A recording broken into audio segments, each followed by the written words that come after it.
Welcome back to Select Club. I'm your host, Incrackable Kronk. On today's episode, we're going to talk to the podcast legend himself, a.k.a. Weed on Wrestling, a.k.a. Weed himself, a.k.a. Bad Mama Jamma. We're going to dive into his podcast. We're going to talk about what he likes, the stuff that he gets into, WWE, the whole spectrum, dig into his insight. It's going to be awesome, so sit back, relax, and let Select Club have your sweet head for just a moment.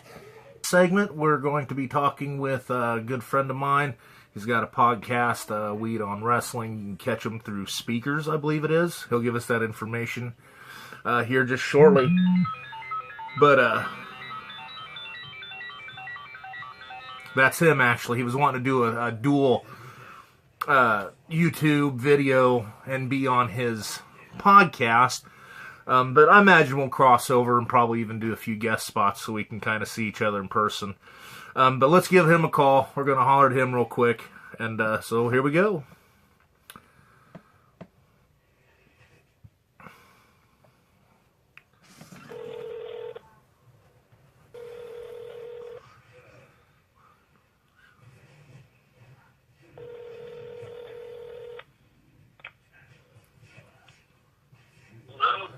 What's up?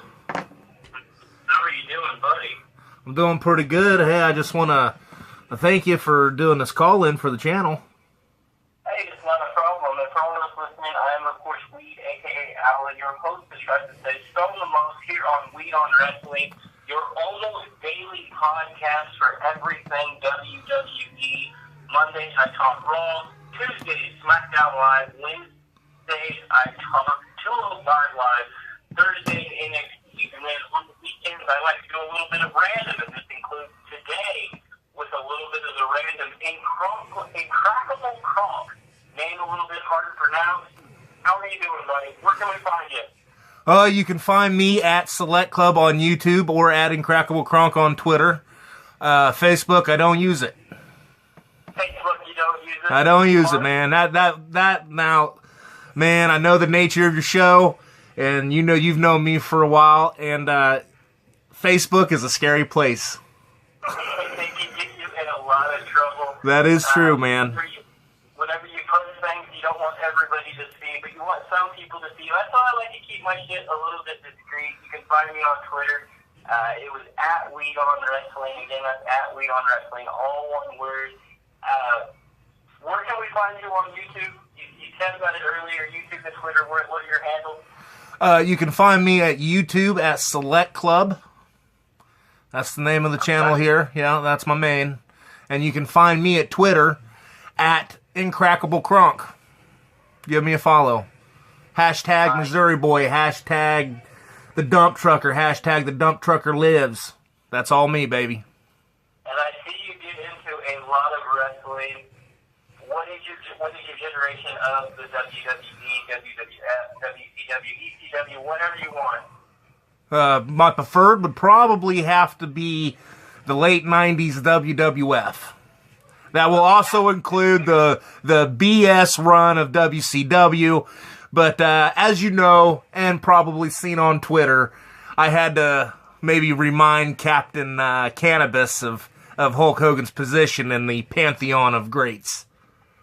Yeah, without a doubt, if there is a Mount Rushmore of WCW, Hogan has to get onto it. Me, myself, never a Hulk Hogan fan.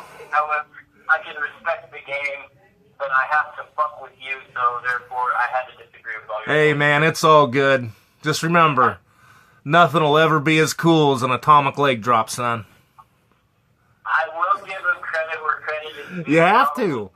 You have to. Probably the greatest heel turns ever is whenever he went from Hollywood Hogan to, the All-American Hogan to Hollywood Hogan. He wrote that. Probably one of the greatest heel turns of all time. See that? I believe that was the discussion that I was kind of baited into on Twitter there. It was the discussion between, I think it was Captain Cannabis was maybe saying that DDP was probably the greatest. But here's, of course, my philosophy on that is that still comes back to Hogan. Because the beginning of the run from 96 to 97 was the heel turn of Hulk Hogan, Macho Man Randy Savage. That was when the war started to shift from the WWE ratings to the WCW ratings.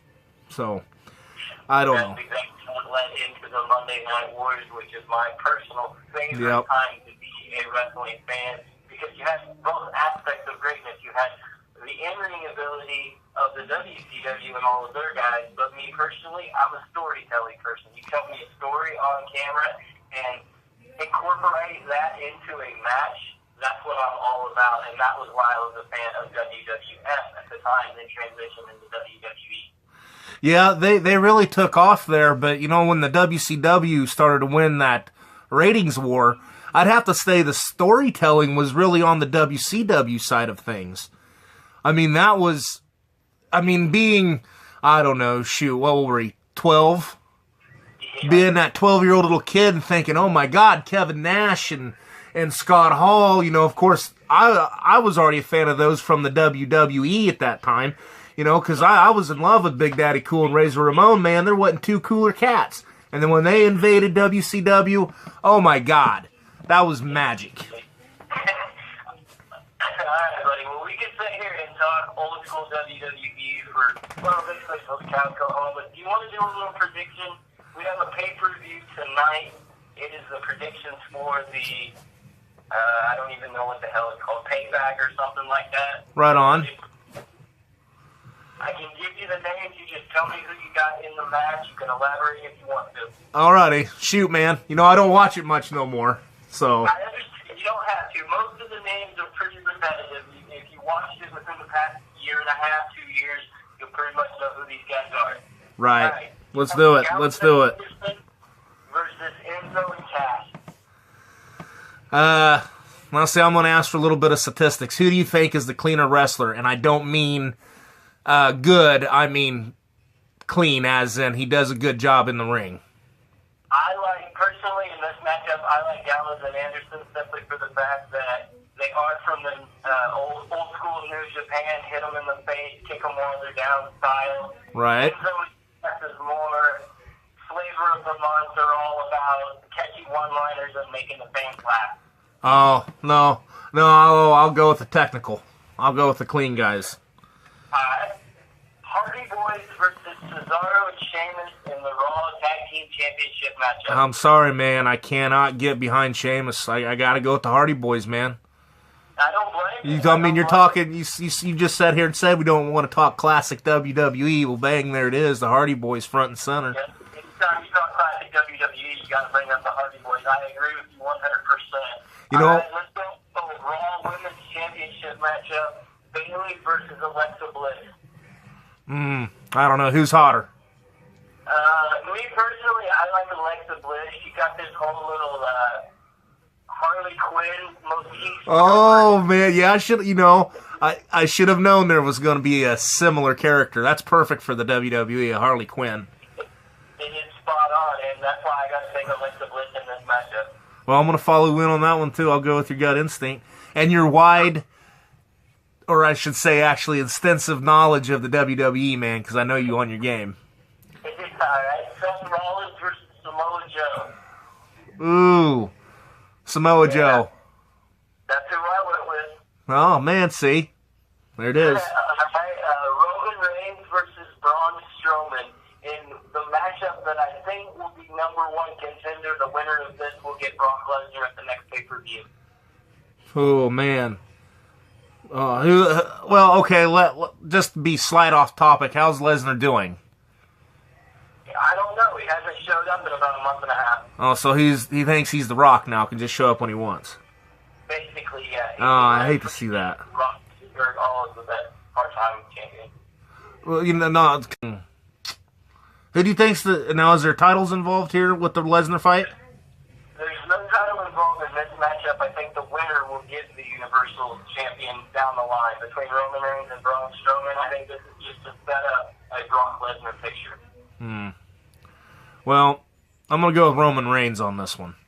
Of course you will, just because I despise everything that is Roman Reigns. I've seen some of his early stuff with the WWE, and I think he's probably got a potential.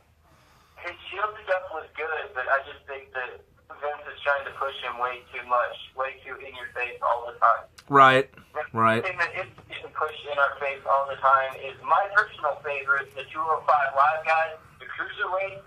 So we got Austin Aries versus Neville. Neville. Are you familiar at all with the cruiserweight?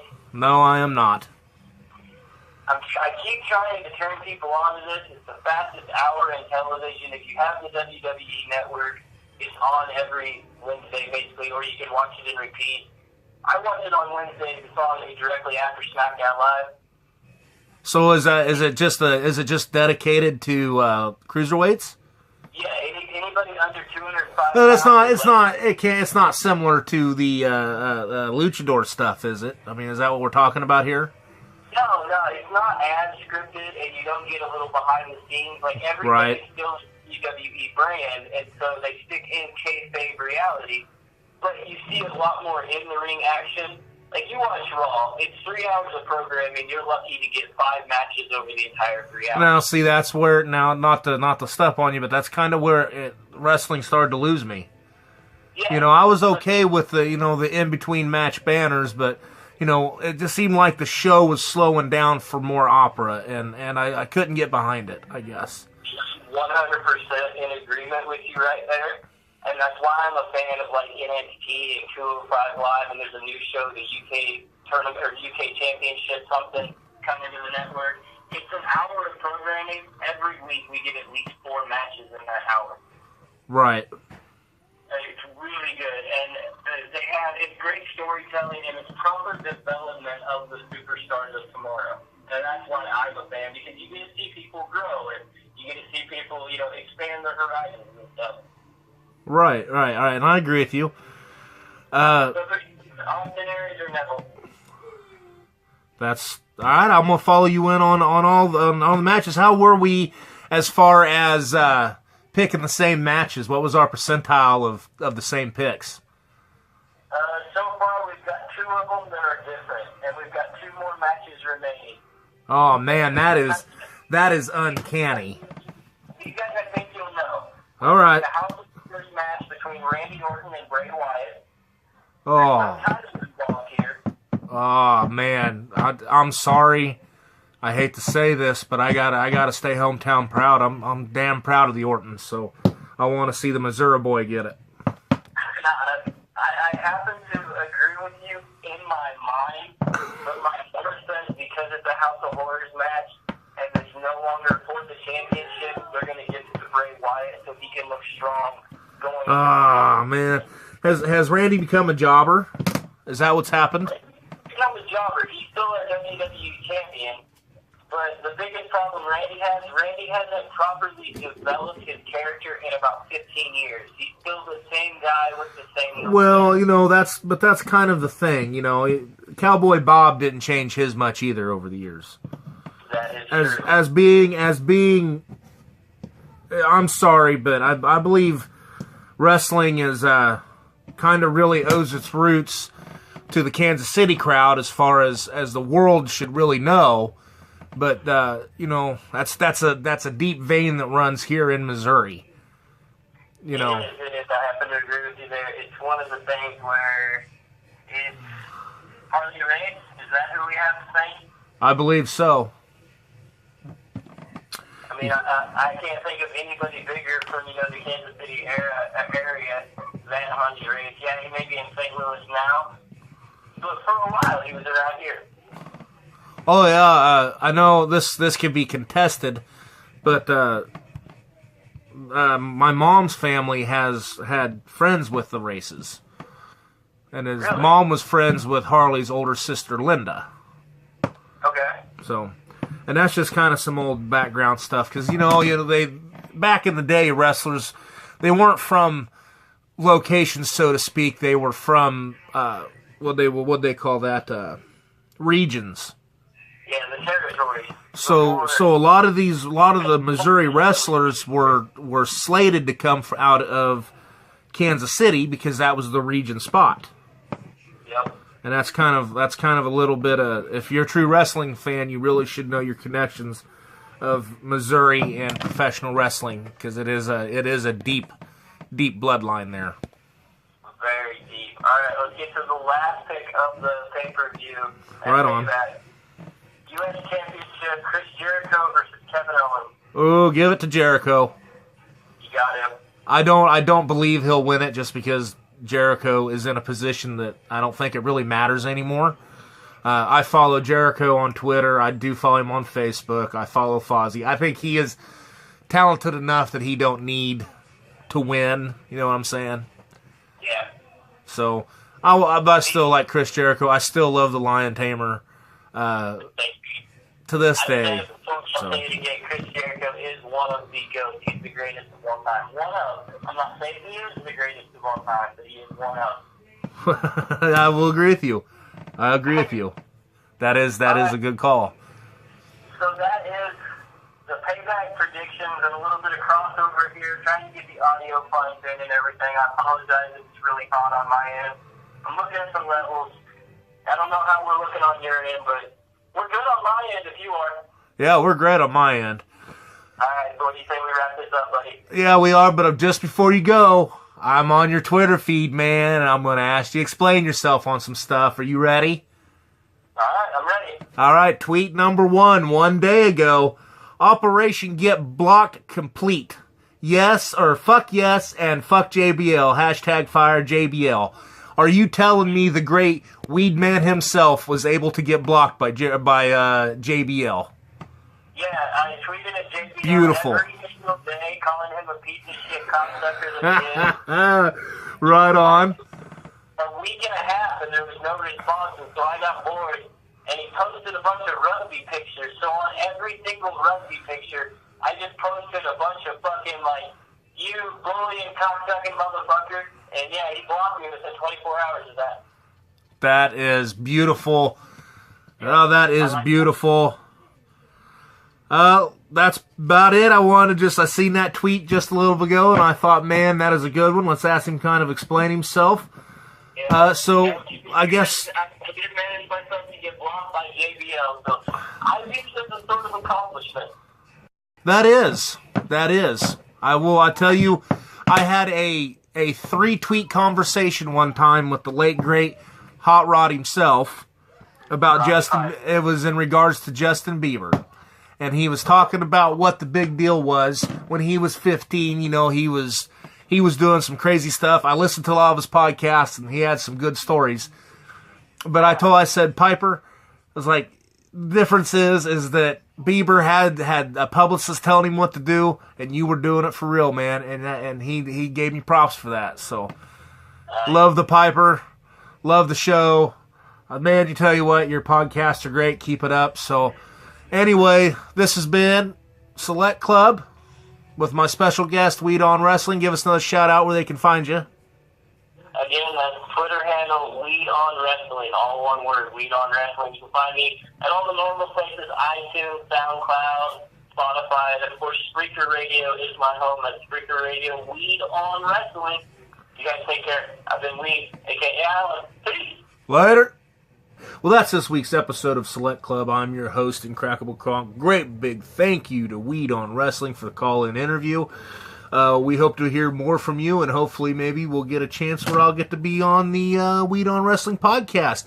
But anyway, that's a story for another time. This is Incrackable Kronk signing off. Hashtag the dump trucker. We'll catch you on the flop.